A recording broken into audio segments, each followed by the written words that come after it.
Hello, my name is Bill Carrigan, professor of history at Rowan University, and I'm here today to talk to you about a document written about a small town in New Jersey in the 1950s.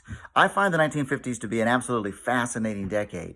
I think they become largely misunderstood because they come before the 1960s, a period that is kind of synonymous with radical change in youth culture and civil rights and women's rights, gender norms, those kinds of things. For many people, I think the 1950s became a decade of kind of placid, gentle economic advancement. And accounts such as this one of Cranberry, New Jersey in the mid-1950s can easily, I think, reinforce this perception. However, historians, I think, rightly emphasize the importance of considering the context and the audience when, evaluating a primary source such as this one. In 1956, when the publisher did release James Morris's As I Saw the USA, what I think you have to understand is that audiences would have received these scenes in Cranberry, I think, very differently than how we might read them or perceive them today. For them, memories of a brutal world war were not very far distant. In fact, they were closer to them than are, say, today, memories of 9/11 and the presidency of George W. Bush in 2020. Moreover, the memories of the Great Depression were not that much further behind than that. And those were some very bitterly difficult days for people who lived through it. The quote-unquote characteristic elderly citizen of Cranberry that Morris describes with his, quote, sound bank balance, well, that was surely a survivor of some very challenging times in his own young adulthood.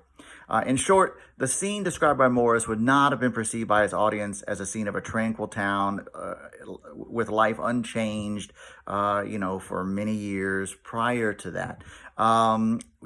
With only the introduction of new appliances as the only new thing.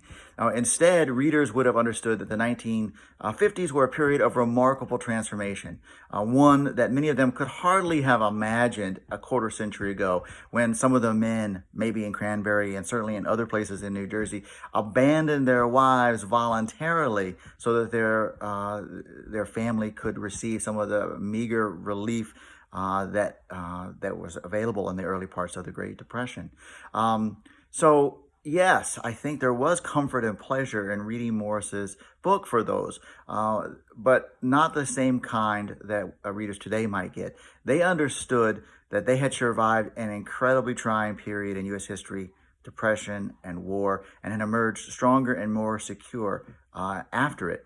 What they would not have thought, which I think sadly too many still think, is that the 1950s were this kind of last years of a traditional world of happy families, unstressed by changes in racial or gender norms.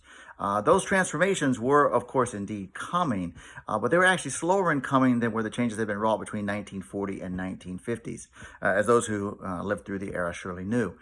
Indeed, Morris's failure to mention racial or ethnic diversity in Cranberry, and I think that's because there probably wasn't any racial or ethnic diversity in Cranberry, was surely due to the fact that this was the world that existed, and that world I think would still be true for many years after 1956.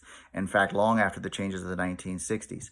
And there are probably many reasons for this kind of, I think, strange perception of the 50s and 60s.